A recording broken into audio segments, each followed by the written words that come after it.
Alrighty, guys, welcome back. It's your boy EQ. And up next, we have DJ Akademiks saying Drake's albums aren't classics, while all of Kendrick's are. Also going on to say that Drake is scared of Kendrick.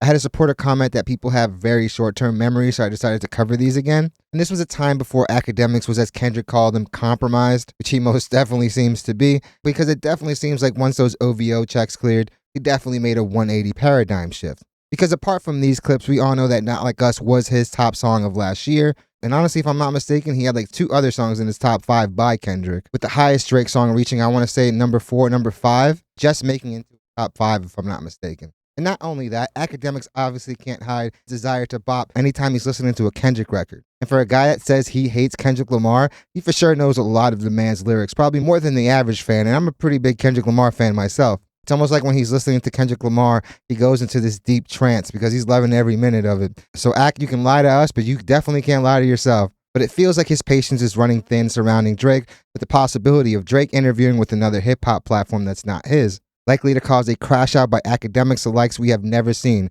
which is saying a lot. And he basically inferred it in the stream after the Drake and Aiden Ross stream. But it is crazy with all the footage out there. This man acts as if it does not exist, that he'd think we'd all forget. But the internet is forever. So enough dilly-dallying, let's jump right into the clips, where we have DJ Akademiks saying Drake's albums aren't classics, while all of Kendrick's are, also going on to say that Drake is scared of Kendrick, amongst a whole bunch of other things that really help cement their narrative that the dude is compromised. And you could definitely see that keeping up this ruse is definitely taking a toll on Akademiks. You see it on his face, dude. Pause. I don't think he'll be considered classic. I'm not considering that Drake has any unilateral classics that would be seen by the culture. I don't think he'll be considered. Yeah, man. And with the time frame that this video was recorded in, Drake had arguably dropped his best music, because I don't think anyone would put any of these recent albums in the classic category. The second one. 3.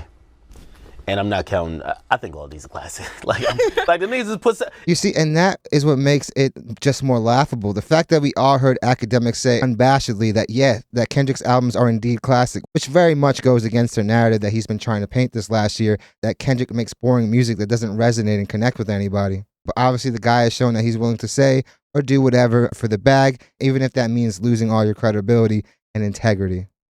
It's just his shit is amazing. Yeah. Like, wait, what's I agree. To Pimp a Butterfly. Even though as a classic album? Yeah, I thought. All right, Wayno. I feel like your opinion is going to be invalidated by a lot of people if you don't think that album is a classic. Like, by far, actually, I think the rapping a beautiful on project. Pimp a Butterfly is better than Good Kid, Mad City. The songs on Good Kid, Mad City, and some of the concepts that he kind of get into, and also it's a first look on a big scale, so like we see it differently. And Good Kid, Mad City is put on a lot of people's best albums of all times list.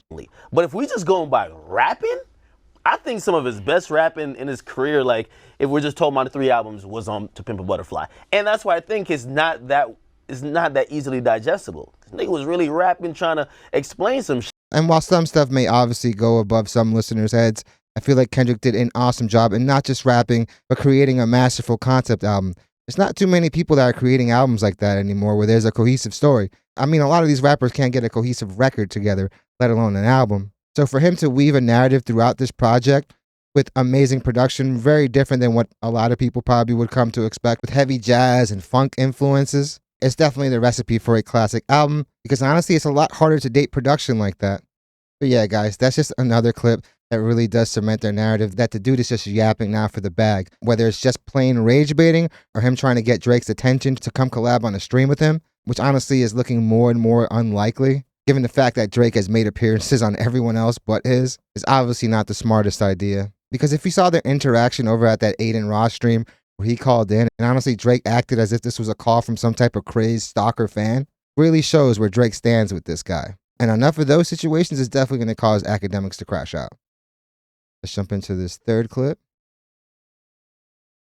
I think so. We could talk about it more, but the last point, I felt he really said to Drake and Big Sean, and he said with these lines, he says, control verse. Gotta lay something down if you making threats, gotta say something now, don't hold your breath. And with him saying that to me, he was saying, listen, if y'all got a problem with all these claims I'm making, say something right now. Is Drake scared of Kendrick? Let me get my direct questions out the way. Motherfucking yes. Is Big Sean Of course he is. That's why it took so long for him to actually respond on record, at least directly. There's been subs thrown for years now at this point. That's what makes it look even sadder for Drake, the fact that he wasn't prepared for something that was basically inevitable. Or maybe it was just the hubris to underestimate somebody like Kendrick Lamar. But either way, it turned out to be a disaster. And this is just something else that really shows that Kendrick Lamar has always had this energy. The dude is probably one of the fiercest competitors in hip-hop.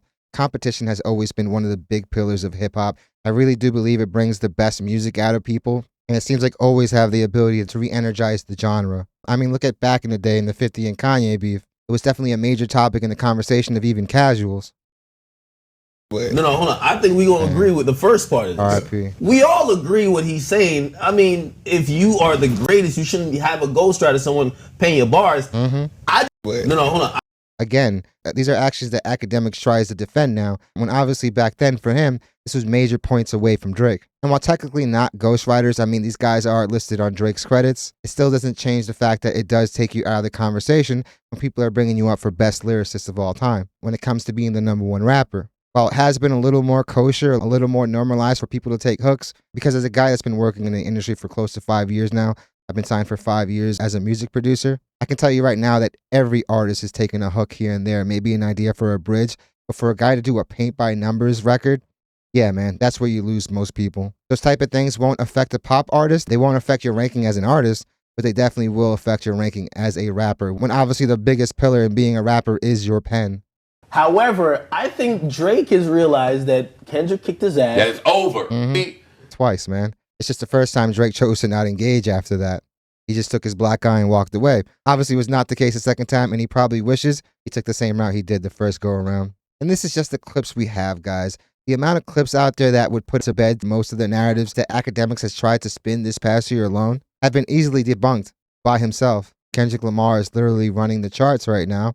When the only thing you had to gloat about was numbers, how do you cope with that? Obviously, Drake has shown that not very well. The dude is not coping well at all. The dude has been crashing out since before the beef even ended. For a guy that has seemed to have like some composure throughout his career, he seems to have none of that now. And again, what has changed since then? What has really changed since this episode was recorded?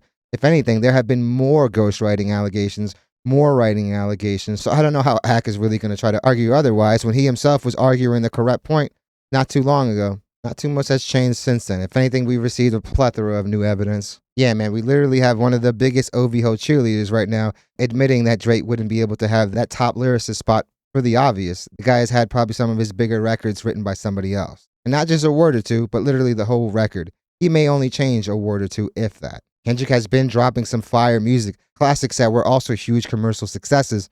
So the narrative that some of these Drake stans have been trying to paint over the last year easily be debunked by a quick Google search. And while Kendrick Lamar's inactivity with his long breaks between projects, can we imagine what would happen if he was as prolific as some of these other artists and was dropping yearly or every other year? The conversation would have been entirely different a long time ago. Because I feel like that's the only thing that people have used against him. Which is crazy because no one really has the right to be able to dictate how an artist creates. Yeah, once the art gets put out, you are opening it up for criticism and judgment and also the praise to go along with it. But when we start forcing and dictating how these artists drops, is when we start getting the uninspired music. The energy that Akademiks had towards Kendrick Lamar at this point was obviously authentic. Look how passionately the dude is arguing his point with actual facts, things that he happens to be allergic to now. And with the way things have been going, it's just a matter of time before he reverts back to talking with some clarity and being his true self. Because obviously not being himself and lying about what he really feels, what he really thinks, is having a toll on him. And again, guys, these are just clips that just begin to show the complete 180 that Akademiks has had over the last year. A lot of the things he argues now, he wholeheartedly did not believe in when he was saying this stuff.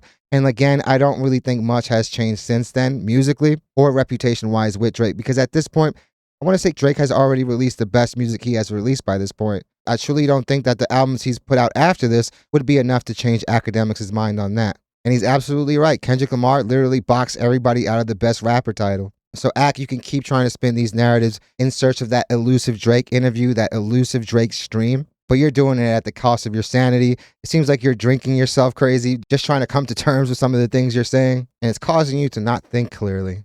I feel like a lot of you guys would definitely agree with the stuff he was saying in these videos, but definitely let me know what you guys think. Do you guys think Akademiks is compromised, and why? I feel like he was making great arguments and using actual facts, something that he does not seem to care about now at all. He said Drake really didn't have any classics, while also saying that all of Kendrick Lamar's albums were classics. So another complete 180. And all this stuff just shows me how highly you think of Kendrick Lamar.